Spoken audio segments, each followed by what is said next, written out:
Hi everybody, this is Craig from the University of Applied Research and Development. I'm delighted to have David Samore here from David Samore Associates. Welcome, David. Thank you very much. Happy to be here to have a nice conversation with you, Craig. I was looking at your LinkedIn profile and you've had such a wide range of leadership experiences. I'd love to have you tell us about what you're doing now, your company and your role and the different activities you do around leadership.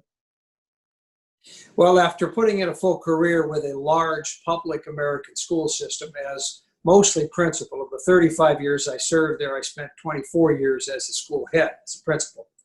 I spent a lot of time as an assistant principal as well, and then I taught before that. I retired about a year and a half ago. It'll be 2 years, January. And having a great deal of energy and an interest in continuing to contribute, I created my own LLC, my own company. So I could continue to provide both motivational speaking opportunities to myself and also to others who I'm training, because I did so much of that during my regular career, but also helping people in terms of climbing their direction, their trajectory to become leaders with significance. You mentioned about spending some time being an assistant principal or vice principal. How important is that number 2 role in developing our craft as leaders? Being, as you call it, the number 2 role, vice principal, assistant principal, is absolutely key. I have many, many horror stories of people that have gone from teaching in the classroom to running an entire school. And because all over the world there are different sorts of paradigms and structures for how schools run, and I could come up with many examples of that. But at the end of the day, when you run a school, especially in the 21st century, and you're the director or the head, the responsibilities and the scope of the job is so vast, is so all-encompassing, that the only true way to cut your teeth is to be a vice principal or an assistant principal. Now, even there, you'll have a sliver or a section of what it must feel like. Having felt this way myself, and anyone who's become a principal will look back and say, you know, when I was an assistant principal, I was very good at what I did, and I felt accomplished, and then I was given the job as principal, and I felt like I was starting over again. So, though it is absolutely key to be in that position, in a real way, unless the principal you're the assistant principal for gives you opportunities to explore all aspects of the principalship, which would include onboarding of candidates, talent acquisition, budgeting, curriculum, all the various things that go into keeping the building a safe place for all of the inhabitants. If you're not exposed to those things, the principalship can be a rude awakening. If we can dig a little bit deeper into that, there are some, I think across industries, there are common challenges that the number 2 person has. What do you think are the right sort of perspectives and mindset that a number 2 has to grapple with and maintain to be successful? I think the basic needs for a leader who is going to become a master leader is humility. First and foremost, you have to be willing to understand you have a lot to learn, even if you know a great deal. So the humility to be a good student and to observe, to learn, to ask questions, to stay a little longer, to probe a little deeper, to understand at different levels the complexities and the moving parts. Because one of the huge challenges of any person, and frankly in any leadership position, in any organization, private or public, because I also work with private organizations too, but the similarities are there, is that there are many moving parts. And understanding how you connect those dots is truly, in a way, the grand mystery of leadership. So I think the best way to address your question is, if you're lucky enough, blessed, call it what you will, to be in the kind of second in command position of being the leader of any organization, school, and so forth, being willing to ask questions, listen, offer honesty. And the second quality is honesty. There's no question that you have nothing to gain by pretending you think one thing when in fact you think another. Because for you to continue to move forward, That combination of the two H's, the honesty and humility, really combine for a powerful experience so that you can continue that leadership as a student, but then you know so much more. So humility and honesty. Why don't you share, I'd love to hear from you, you know, the training that you do and the leadership development that you do you have a certain methodology that you use when you do your trainings? Yes. First and foremost, I recognize the power of culture of an organization. Everyone has to remember that every organization is effectively an organism. And any organism, we learn in biology, and it's true because I've taught organizational management at the university level, graduate or undergraduate. Organisms seek homeostasis. In other words, they seek a balance. They seek a sense of calm waters. But the truth is, for us to go through a learning process, a transition process, that equilibrium is at least temporarily disturbed. So when we disturb the equilibrium, that's the learning process, it can be stressful. So the way I approach it is the culture of the organization will give you a lot of understanding of how well it will weather this equilibrium. So, for example, the culture of a school or a business needs to have at its basis a sense of trust among the stakeholders. Oftentimes, and nowadays particularly, especially in the country I live in, it's almost in vogue to distrust people, largely due to the leadership that we currently have and the political strife, and I don't want to get into that. But the truth is, until people trust one another to work and do their jobs well, not just stay in your lane, but take your job seriously, do it to the best of your ability. If you don't know, ask. That sense of trust that must be there in the culture will really help an organization thrive and survive. So I approach it from a cultural aspect, first and foremost. Secondly, and we talk about values, because this is all part of that trust, that overarching need for trust, is what I call the 3 shared values. Now, these 3 shared values that I'm going to share with you, Craig, are frankly universal. About 15 years ago, Yale University in New Haven, Connecticut, did a huge, very multi-million-dollar study on something that I had developed with my staff 7 years earlier, which was to answer this question: is there a set of universal values, shared values, that all cultures, all known cultures, small, large, technologically advanced, technologically more primitive, regardless of the country, the language they speak, is there a set of shared values? And it turns out there is.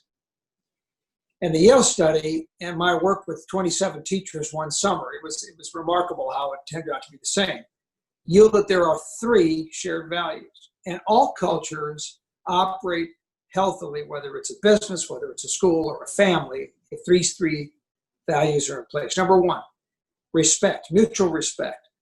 You have to respect the people who work for you. You have to respect, because if you don't respect, it's very clear. And this is true, this is transcultural. Without respect, you get no respect. So it's not like some people who think they have to be respected because they're in a position. And that's not how humans work.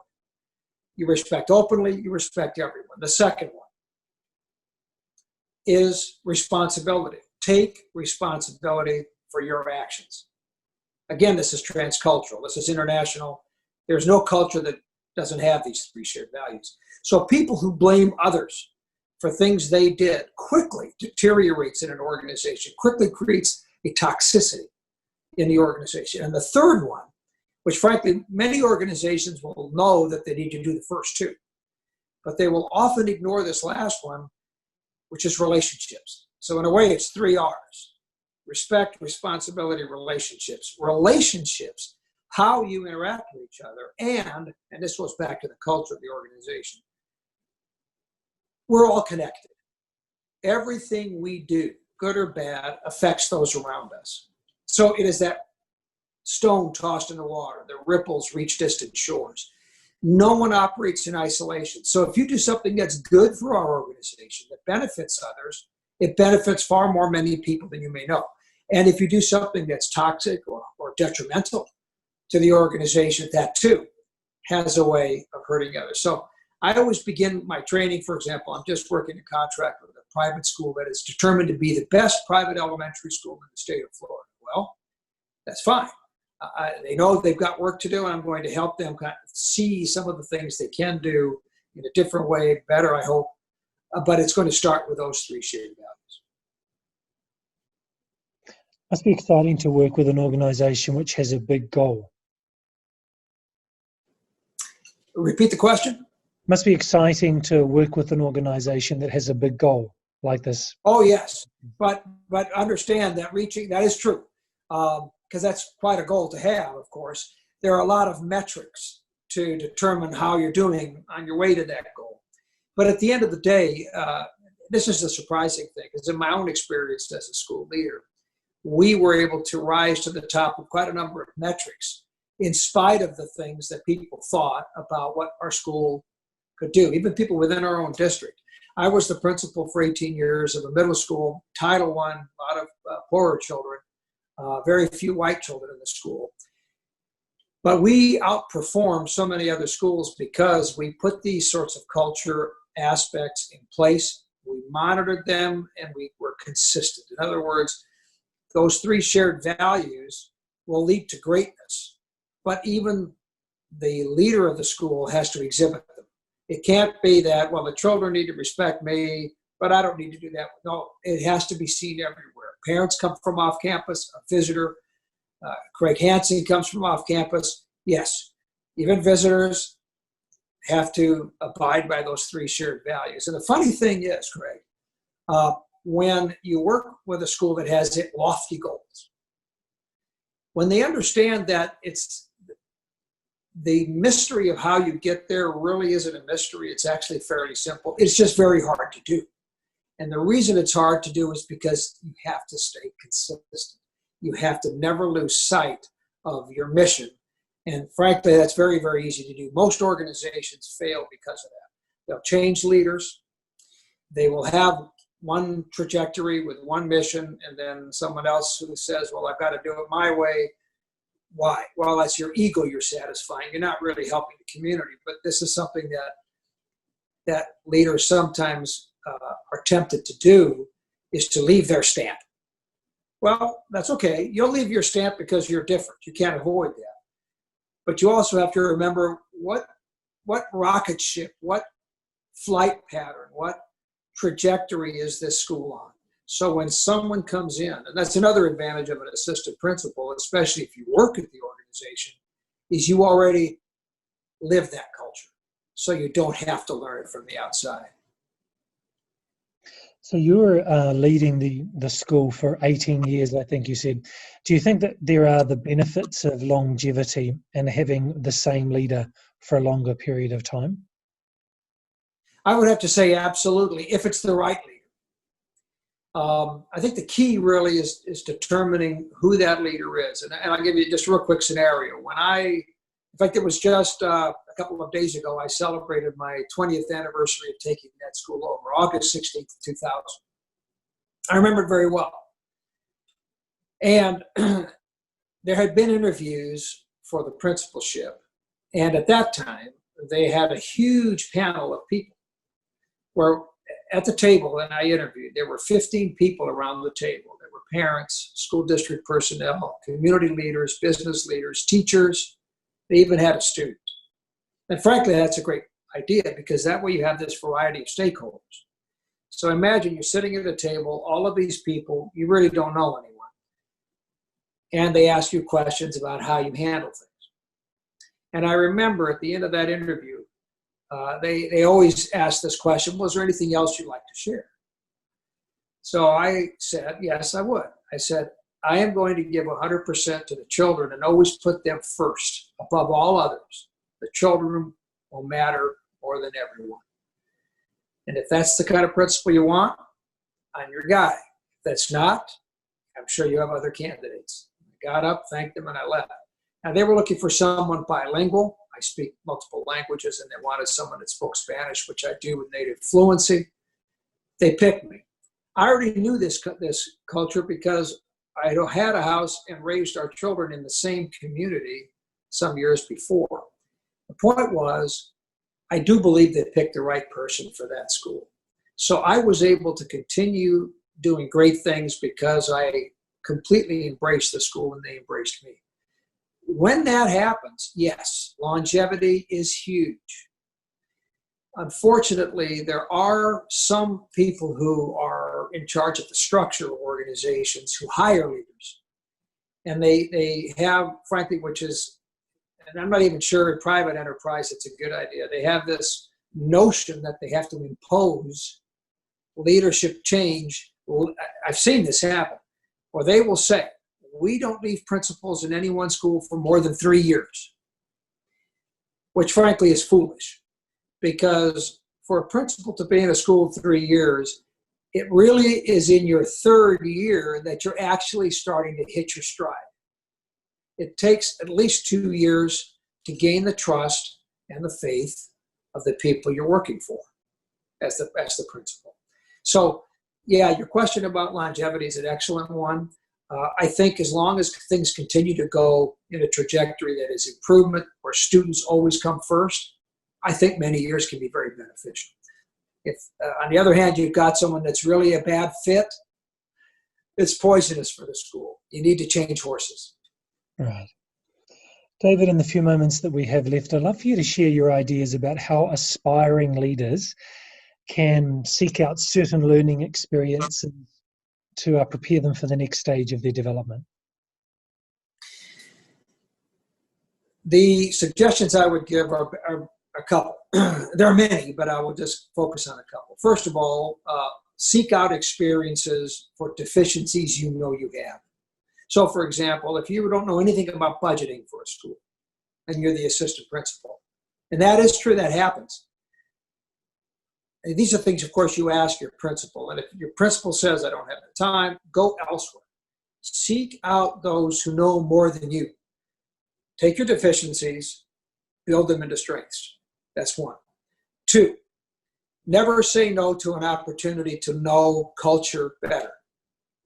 So, for example, if you may have a background in one particular culture that you're very comfortable with, but here's a school, or your school has something, or maybe an area that you're interested in where there's a totally different culture, maybe even a different language. Rather than wait until you're there to try to figure that out, go to a cultural celebration, have dinner with people, get to know them, because the truth is, when people cross cultural lines, everyone gains. And the last thing I would say, this is really important, Craig, to move forward in leadership, you really have to have at least one champion.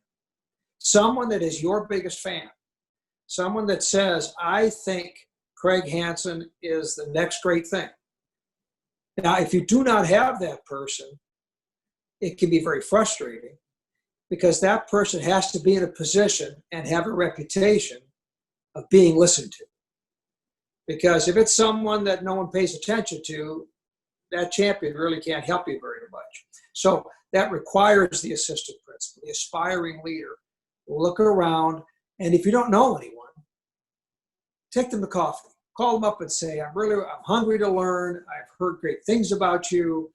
Do you have 30 minutes or an hour? And then after that sort of introduction, you'd be surprised how many people who I mentor many aspiring leaders, because they know that I'll take the time.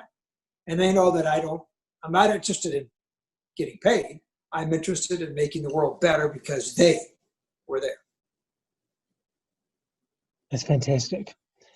So find experiences to build up what is a deficiency into a strength.